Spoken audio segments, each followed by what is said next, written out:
നമസ്കാരം. നമ്മുടെ ഗുരുകൃപാ ചാനലിലേക്ക് എല്ലാവർക്കും സ്വാഗതം.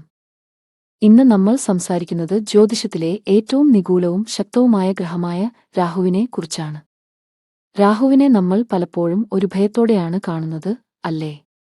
എന്നാൽ ശരിയായി മനസ്സിലാക്കിയാൽ രാഹു നൽകുന്ന അനുഗ്രഹങ്ങൾ വളരെ വലുതാണ്. ഈ വീഡിയോയിൽ രാഹുവിനെ പ്രീതിപ്പെടുത്താനും ദോഷങ്ങൾ കുറയ്ക്കാനും സാധിക്കുന്ന ലളിതമായ പ്രതിവിധികൾ നമുക്ക് നോക്കാം. രാഹു ഒരു നിഴൽ ഗ്രഹമാണ്. ഇത് എപ്പോൾ എന്ത് ഫലം നൽകുമെന്ന് പ്രവചിക്കാൻ ബുദ്ധിമുട്ടാണ്. രാഹു നല്ല സ്ഥാനത്താണെങ്കിൽ അത് ഒരാൾക്ക് രാഷ്ട്രീയത്തിലോ എഡി മേഖലയിലോ ഫോട്ടോഗ്രഫി പോലുള്ള സർഗാത്മക തൊഴിലുകളിലോ വലിയ ഉയർച്ച നൽകുന്നു. എന്നാൽ രാഹു അശുഭകരമാണെങ്കിൽ അത് മാനസിക സമ്മർദ്ദം, അനാവശ്യമായ തർക്കങ്ങൾ, ആരോഗ്യപ്രശ്നങ്ങൾ എന്നിവയിലേക്ക് നയിക്കാം. രാഹുവിന്റെ ദോഷങ്ങൾ കുറയ്ക്കാൻ നമുക്ക് ചെയ്യാനാവുന്ന ലളിതമായ വഴികൾ ഇവയാണ്. ജീവിതശൈലിയിലെ മാറ്റങ്ങൾ. രാഹുവിനെ പ്രീതിപ്പെടുത്താൻ വലിയ പൂജകൾ മാത്രം പോരാ, നമ്മുടെ ജീവിതശൈലിയിലും ചില മാറ്റങ്ങൾ വരുത്തണം. വസ്ത്രധാരണം.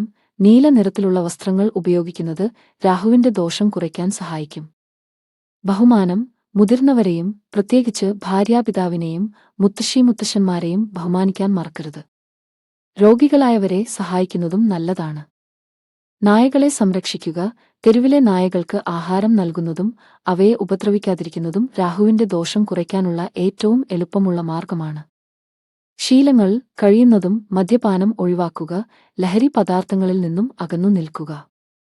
രാഹുവിനെ പ്രീതിപ്പെടുത്താൻ ഏറ്റവും നല്ല മാർഗം ദുർഗാദേവിയെ ആരാധിക്കുക എന്നതാണ്. ദുർഗാദേവിയുടെ ക്ഷേത്ര ദർശനം നടത്തുക. ദുർഗാ ചാലിസ ചൊല്ലുന്നത് വളരെ ഉത്തമമാണ്. മഹാവിഷ്ണുവിന്റെ വരാഹ അവതാരത്തെയോ കാലഭൈരവനെയോ ആരാധിക്കുന്നതും രാഹുവിന്റെ ദോഷങ്ങൾ മാറാൻ സഹായിക്കും. അഷ്ടമി തിഥിയിൽ ദുർഗാദേവിയെ ഉദ്ദേശിച്ച് വ്രതം നോൽക്കുന്നത് രാഹുവിനെ പ്രീതിപ്പെടുത്താൻ സഹായിക്കും. ബുധനാഴ്ച വൈകുന്നേരങ്ങളിൽ ദാനം ചെയ്യുന്നത് വളരെ നല്ലതാണ്. എള്ള്, കടുക്, നാണയങ്ങൾ, നീലയോ തവിട്ടുനിറമോ ഉള്ള വസ്ത്രങ്ങൾ എന്നിവ അർഹരായവർക്ക് ദാനം ചെയ്യാം. രാഹുവിന്റെ ദോഷങ്ങൾ മാറാൻ ഈ മന്ത്രം ചൊല്ലാം.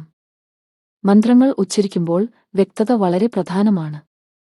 ഓം ബ്രം ബ്രീം ബ്രൗം സഹ രാഹവേ നമോ. ഇത് സാധ്യമെങ്കിൽ 108 തവണയോ കഴിയുമെങ്കിൽ അതിന്റെ 4ഇരട്ടിയോ ചൊല്ലുന്നത് നല്ലതാണ്. ലളിതമായ മന്ത്രം വേണമെങ്കിൽ ഓം രാം രാഹവേ നമോ എന്നും ചൊല്ലാം.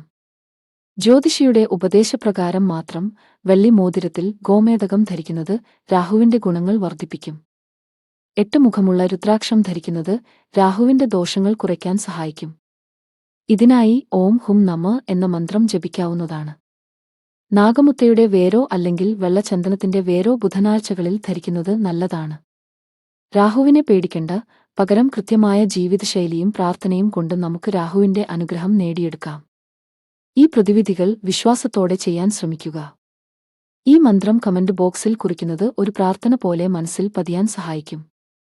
ഓം രാം രാഹവേ നമ. ഈ മന്ത്രം ഭക്തിയോടെ മനസ്സിൽ ജപിച്ചുകൊണ്ട് ഇന്നത്തെ ദിവസം ആരംഭിക്കാം. നിങ്ങളുടെ ജീവിതത്തിൽ ഐശ്വര്യവും സമാധാനവും നിറയട്ടെ.